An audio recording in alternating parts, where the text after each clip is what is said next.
Assalamualaikum warahmatullahi wabarakatuh.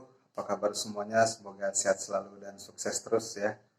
Oke, kali ini kita akan membahas sebuah metode renovasi atau bangun rumah yang sedang banyak dicari ya sama kawan-kawan mungkin atau teman-teman yang lainnya, yang metode ini berada di tengah-tengah di antara metode-metode bangun rumah atau sistem pembayaran renovasi bangun rumah yang ada saat ini gitu ya. Nah, apa yang ingin saya bahas? Yang ingin saya bahas adalah metode renovasi atau bangun rumah menggunakan sistem cost and fee. Jadi, metode cost and fee ini seperti apa? Plus minusnya itu apa? Kita akan bahas di video ini.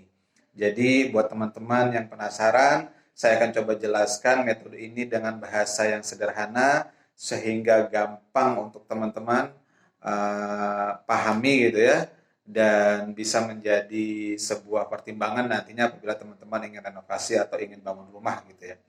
Nah, langsung aja. Jadi, ada metode yang namanya cost and fee. Jadi, ada 3 metode ya bangun rumah itu atau renovasi rumah gitu ya. Renovasi atau bangun rumah itu ada 3 metode. Yang pertama metode pembayaran harian gitu ya, di mana kita membayar tukang atau pekerja yang kita pekerjakan di proyek tersebut harian gitu ya. Setiap hari jadi kita membuat absen gitu, kalkulasi si A bekerja berapa hari dikali berapa harganya gitu. Terus kemudian si B juga sekian dan lain sebagainya. Metode ini plusnya pasti lebih murah ya, lebih murah dari metode borongan gitu ya. Karena tidak ada profit oriented dari kontraktor, karena memang kontraktornya atau arsiteknya ya kita sendiri gitu ya. Kita yang mengontrol, kita yang mengawasi, kita yang belanja materialnya, kita yang mengecek mutu dari materialnya, itu kita. Jadi kita cukup meng-hire tukang gitu ya, yang menurut kita bagus, lalu kita bayar dia harian. Biasanya metode harian ini dibayarnya per 1 minggu sekali ya, yaitu pada hari Sabtu. Ini metode yang pertama, metode harian. Jadi lebih murah, tetapi kita akan termakan banyak waktu untuk mengurusi proyek ini ya. Kita harus stay di situ, kita harus kontrol kinerja tukang, kita harus kontrol tukang supaya time schedule-nya benar, bagus, sesuai dengan harapan, agar cost-nya tidak meledak gitu ya di akhir proyek, agar tidak over gitu ya. Karena over tidaknya proyek memberikan sistem harian ya dari pengawasan kita. Kalau kita bisa mengawasi tukangnya dengan baik, bisa mengatur ritme pekerjaannya dengan baik, tentunya metode yang pertama ini, metode harian sangat bagus gitu ya, sangat bagus. Ditambah lagi kalian bisa memilih tukang-tukang yang benar-benar kredibel, yang sudah bisa baca gambar, yang tidak robotik, yang instingnya dipakai gitu kan lah. Jadi yang benar-benar membantu kita gitu loh. Nah, ini adalah sangat bagus gitu loh. Lalu ada metode juga yang kebanyakan dipakai, metode borong gitu ya. Jadi di mana kita mengundang seorang atau kontraktor gitu ya untuk mengerjakan pekerjaan renovasi atau bangun rumah kita. Nah, karena kontraktor ini profit oriented, maka pasti dia memasukkan fee atau keuntungan dia di dalam RAB yang ditawarkan kepada kita.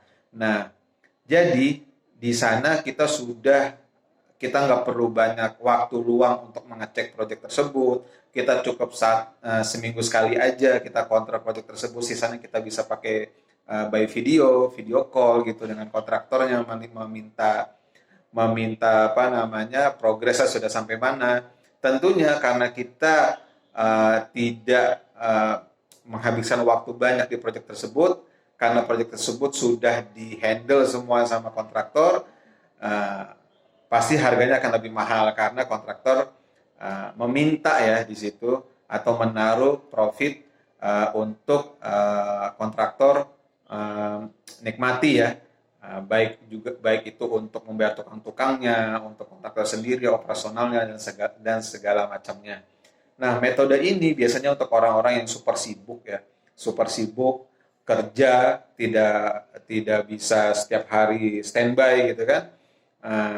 Nah, metode borong ini sangat bagus. Kontrolnya mudah. Jadi memang kalau borong itu diusahakan ada SPK-nya, ada surat perintah kerjanya, dan juga ada RAB detailnya. Jadi dari mulai pekerjaan persiapan sampai pembersihan lokasi, speknya detail sedetail mungkin supaya nanti ketika kalian mengecek, cukup dengan mengecek setiap list yang ada di RAB tersebut apakah sudah sesuai mereknya, apakah sudah sesuai ukurannya, apa sudah sesuai spesifikasinya. Kalau sudah sesuai, sesuailah maka semua mutu-mutunya sesuai dengan kesepakatan yang sudah disepakati. Nah, metode ini lebih mahal dari metode harian ya. Lalu ada metode apa lagi? Nah, ada metode tengah-tengah yang saya bilang, yaitu metode cost and fee, di mana metode ini semi harian, semi borongan gitu ya. Jadi ada di tengah-tengah. Metode ini bagaimana sih? Seperti apa sih? Jadi metode ini kita meng-hire seorang PIMPRO gitu lah ya, pimpinan proyek atau mandor gitu yang kita percaya untuk mengerjakan proyek yang kita inginkan gitu ya. Jadi mandor tersebut membawa tukang-tukang atau pekerja sesuai dengan yang diinginkan sama pemilik rumah gitu. Misalnya kita butuh tukangnya 4 pasang atau 3 pasang atau 2 pasang gitu. Nah, dia yang bawa itu, lalu dia juga nanti yang akan kita tugaskan untuk membeli material, mengecek mutu material, mengecek perjalanan project apakah sesuai time schedule atau tidak. Nah, orang inilah yang akan kita handle gitu loh. Orang ini atau pimpinan proyek ini akan kita handle sebagai mata kita di proyek ini. Jadi kita tidak perlu juga sering-sering ke proyek karena memang ada dia. Dia yang mengurus semuanya, pendataannya, kinerja dari tukang, mutu dari material. Dia semua yang akan menghandle. Dia semua akan menghandle tentunya dia akan menjalankan semua perintah dari kita ya yang menginginkan proyek tersebut agar sesuai dengan keinginan kita. Nah, tentunya apabila kita ingin meminta saran sama dia, dia pasti akan memberikan saran tersebut. Nah, metode ini lebih murah karena kita cukup membayar tukang aja dengan bayaran harian gitu lah. Kita bayar tukang harian. Nah, tetapi ada plusnya, yaitu pimpinan proyeknya tadi akan mendapatkan fee dari total cost yang sudah keluar gitu ya. Misalnya cost keluar dari beli material, dari bayar tukang menggunakan metode cost and fee ini totalnya sebesar 100 juta. Nah, maka pimpinan proyek ini di akhir akan mendapatkan fee tersendiri sebagai jasa dia mengawas proyek tersebut, mengontrol proyek tersebut sampai proyek tersebut bisa berjalan dengan lancar. Biasanya fee-nya range-nya antara 10% sampai 15% sampai 20%. Itu tergantung kesepakatan, tergantung kerumitan pekerjaan, dan banyak banget. Jadi kalau itu biasanya ngobrol face to face antara pemilik rumah sama pimpinan proyeknya. Nah, ini metode di tengah-tengah. Jadi tidak terlalu mahal karena kita hanya bayar tukang harian plus fee 10-20% untuk pimpinan proyek yang kita percaya sebagai mata kita di lokasi, dan tidak terlalu mahal juga seperti borongan, karena kalau borongan 100% kita serahkan ke kontraktor gitu sih. Jadi metode ini simpelnya kayak begitu. Nah, plusnya pasti proyek bisa sesuai dengan keinginan kita. Tidak kalau kita borong gitu misalnya, kita harus banyak adendum, revisi gitulah ya. Karena harus ada kesepakatan tersendiri lagi dengan kontraktor karena berpengaruh dengan RAB gitu. Tapi kalau kita menggunakan cost and fee, ya itu terserah kita. Proyek itu bengkak atau tidak, yaitu bagaimana kita. Jadi pimpinan proyek itu, PIMPRO itu hanya sebagai pelaksana dari keinginan kita untuk mewujudkan mimpi kita gitu loh di proyek tersebut. Jadi ini lebih murah karena kita hanya cukup bayar harian plus bayar dia aja.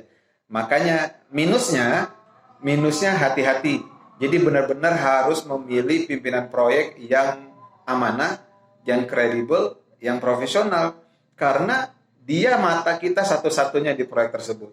Dia yang sangat kita harapkan kejujurannya. Dia yang sangat kita harapkan mampu melaksanakan apa yang kita inginkan supaya proyek itu bisa berjalan dengan lancar dan sesuai dengan harapan kita. Jadi kalau dianya juga bermain, nah ini bahaya.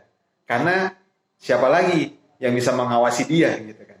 Jadi benar-benar dia harus orang yang capable, kredibel, profesional, mengerti banget project, dan bisa mengatur kinerja tukang-tukang yang berada di bawahnya.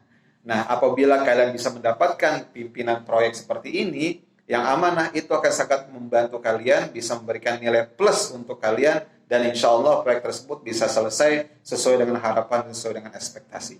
Tapi apabila kita salah meng-hire pimpinan proyek, di mana dia juga bermain di situ, dia memanipulasi data di situ, sedangkan dia orang satu-satunya orang yang kita percaya menjadi mata kita di proyek, tetapi dia malah memainkan kita. Nah, ini biayanya akan lebih bengkak, bisa melebihi bengkaknya apabila kita borong ke kontraktor.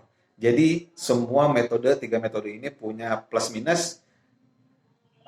Semuanya kembali lagi, kita apabila ingin renovasi atau bangun rumah, ya kita perbanyak doa, kita harus benar-benar mateng persiapannya, tidak gedebak-gedubuk gitu lah ya kalau bahasa saya. Jadi benar-benar pemilihannya benar-benar oke, tepat, bismillah. Insya Allah semuanya bisa berjalan dengan lancar. Dan kita berdoa terus, semoga tidak ada halangan, tidak ada rintangan, tidak ada sesuatu yang membuat kita kecewa, dan lain sebagainya. Itu sih kira-kira penjelasan saya tentang metode cost and fee. Jadi kesimpulannya, metode ini adalah metode tengah-tengah buat kalian yang ingin renovasi atau bangun rumah, bisa kalian pakai. Tentunya kalian harus membuat kesepakatan tersendiri kepada pimpinan proyek, apakah dia mau di-handle untuk menggunakan metode ini, dengan dia diberikan fee di akhir sesuai dengan kesepakatan berdua ketika face to face. Itu sih, nanti penjelasan lainnya seputar cost and fee akan saya bahas di video yang lainnya. Dan apabila kalian punya penjelasan lain tentang yang dari yang saya jelaskan ini, ada sedikit tambahan-tambahan gitulah, boleh dicatat, ditulis di kolom komentar supaya penonton dari video ini juga bisa lebih bertambah lagi wawasannya seputar metode cost and fee. Jadi ketika nanti renovasi atau bangun rumah, tidak salah pilih metode. Terima kasih sudah menonton video ini. Salam Baitizania. Assalamualaikum warahmatullahi wabarakatuh.